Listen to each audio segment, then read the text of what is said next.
Hello to everyone, welcome to my channel Beauty Tips। टमाटर से बनाइए रंग गोरा।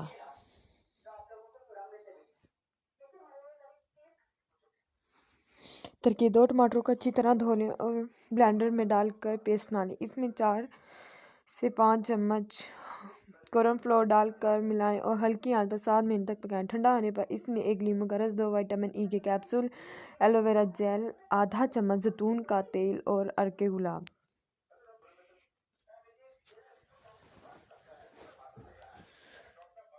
शामिल करके अच्छी तरह मिलाएं। इस क्रीम को रोज़ाना दिन में 2 मरतबा चेहरे पर 10 मिनट लगाकर सादे पानी से धो लें।